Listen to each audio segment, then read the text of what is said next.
Hey everyone, this is Ryder from Skip. I hope you're doing well. It's Thursday, October 15th. I have a very quick video update for you on the latest stimulus talks, particularly what Trump said this morning, what Mitch McConnell responded with in terms of getting something passed. There's a lot of economic data that's come out today. I'm going to briefly talk about the COVID spike that we are seeing now. It's not a good sign. 21 states now have their highest 7-day infection average since the beginning of the pandemic. The trend is not looking good. By the way, in case you missed it, we announced publicly for the first time on our YouTube channel here for all of you that our Skip app is now available in the App Store. I'm going to leave the links in the description, whether you're on iPhone or Android. Links in the description. We spent so much time on this, making sure that all of the content that you look for, that you need, is on the app for you to find, including our blog posts, our videos, and a lot of our stimulus tracking and unemployment tracking is here too. It's free, so go ahead and find it in the App Store at Hello Skip. I'm going to be saying a lot more about that in the coming weeks. By the way, at the end of this video, I'm also going to talk about our stimulus winners from yesterday. A nice shout out from one of them. But congrats again to Miracle and Robin for winning, and we are going to pick more winners next week, so please hit subscribe. You have to be a subscriber to win one of our grants. Yesterday we gave out $250. The past 20 were $500. It's all based on the revenue that we bring in. We will give right back to folks, to all of you supporting our channel. Let's get right into the news. Trump called for more stimulus today. Here's what he said. He called for a bigger relief bill, but a deal is far from certain, as we know, but he said this morning to Fox Business.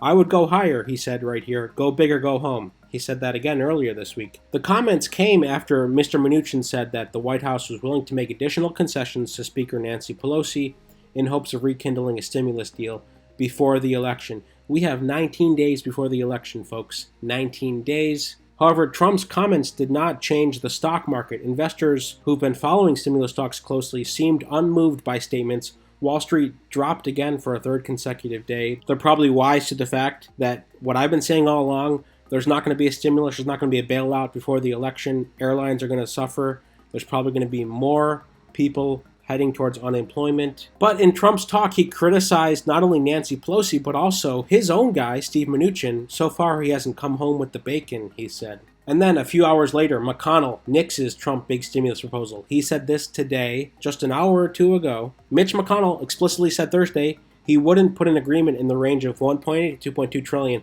on the Senate floor. Earlier this week, he put forth a $500 billion proposal. A lot of this has small business funding, including another PPP round.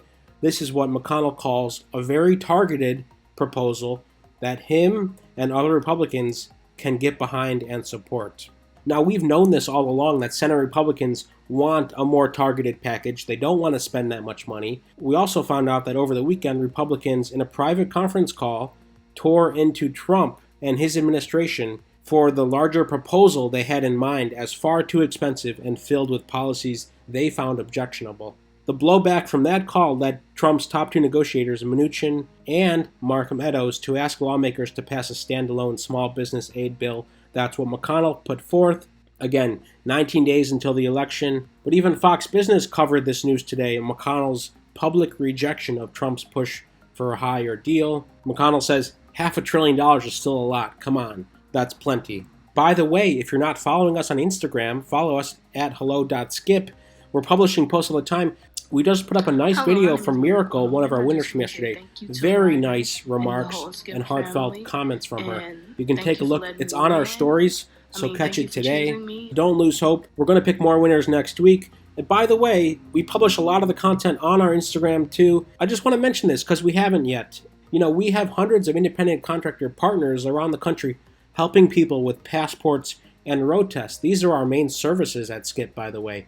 We've helped 250,000 people take and pass their road tests. So if you're friendly and outgoing and you are looking for a little bit of extra income and you have a car, it's something to consider. I'm going to leave a link to this in the description, but it basically helps people who need a car and a licensed driver and someone who's going to help them chill out before their road test. I mean, this has been incredible, especially now more than ever when people need a car often for work. In this environment we're in, being able to drive or not can make a huge difference for your family and for your economic well-being. That's Skip's road test concierge service. But back to the news. This is why I'm here to report the news. 21 states have hit their 7-day peak of new COVID-19 cases. It's not a good sign to see this uptick.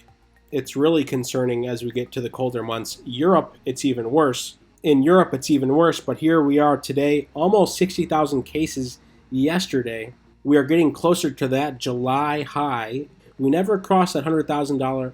We never crossed 100,000 cases per day mark. Let's hope we never get that high. But the trend has been going up since October started. As always, we'll keep you posted on that. We'll keep you posted on what the Big Four say. The Big Four: Trump, McConnell, Pelosi, Mnuchin. And if there's any other good news that we can share, we will be the first to share with you. Thank you so much for your support and subscribing. Again, keep sharing your opinion or vent your frustration by leaving a comment. Do you think McConnell's got it right? $500 billion is plenty and Democrats should just agree already for that? Or we should hold out, wait for that larger package which will help more people? What do you think? As always, stay well, stay healthy, and we'll see you tomorrow.